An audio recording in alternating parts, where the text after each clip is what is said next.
L'année 2018 démarre ici à Washington sous la polémique, une de plus, direz-vous, mais celle-ci est suscitée par la sortie d'un livre explosif sur la première année de Donald Trump à la Maison-Blanche. Fire and Fury, ou Feu et Furie, du journaliste Michael Wolff, occupe les discussions dans les salons et sur les plateaux de télévision de la capitale politique des États-Unis. Le président, dont le caractère et la gestion sont sévèrement attaqués dans ce livre, a, comme à son habitude, tenu à rendre coup pour coup. Quant à l'éditeur, il se frotte déjà les mains. Le livre est déjà un best-seller. Michael Wolff, qui a passé des mois à la Maison-Blanche, en est ressorti avec des révélations fracassantes recueillies, dit-il, auprès des proches du président. De ce que j'en ai déjà lu, c'est terrifiant. Je me prépare à avoir peur, à être mécontente et triste. Les extraits du livre qui ont fuité dans les médias ont suscité un intérêt inespéré pour l'éditeur qui a décidé de le mettre sur les rayons des librairies avant sa date de publication initialement annoncée. On n'espérait pas une sortie aussi réussie. Heureusement que le président tweete beaucoup et en quelque sorte fait la publicité d'un livre qui, selon lui, ne lui est pas favorable. Le président Trump a en effet choisi son mode de communication favori pour répondre aux accusations.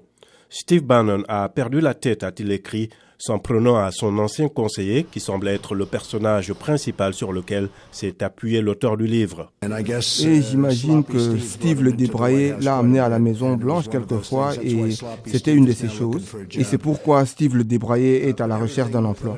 Et c'est justement Steve Bannon que beaucoup voyaient comme un penseur influent pour l'avenir de la branche populiste du Parti républicain qui a le plus souffert de la publication de ce livre. Et ses auditeurs, ses lecteurs et ses soutiens financiers commencent à le lâcher, ce qui l'a poussé à se rétracter. Donald Trump est surtout remonté contre deux assertions contenues dans le livre. D'abord que son fils, Donald Trump Jr., est un traître pour avoir accepté de rencontrer les Russes pendant la campagne pour discuter de leur supposée offre sur des informations concernant Hillary Clinton, la candidate démocrate, et ensuite qu'il ne serait pas mentalement apte pour le poste de président des États-Unis. J'ai fréquenté les meilleures universités. J'ai été un excellent étudiant.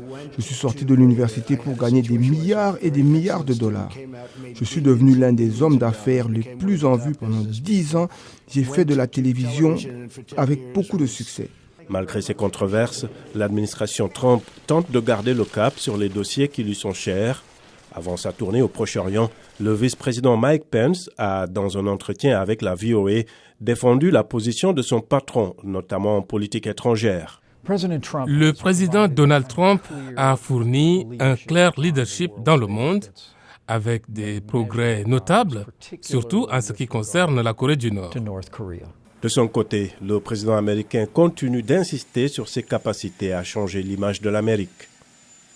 Donc Donald Trump, plus combatif que jamais, continue de se défendre sur Twitter et pour montrer qu'il a le moral au top, il s'est rendu cette semaine dans le Tennessee pour rencontrer des fermiers totalement acquis à sa cause, laissant aux commentateurs politiques de Washington le soin de discuter et d'analyser son style présidentiel et sa personnalité.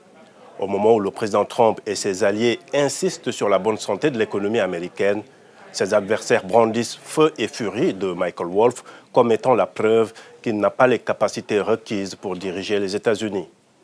Abdurrahman Dia, VOA Afrique, Washington.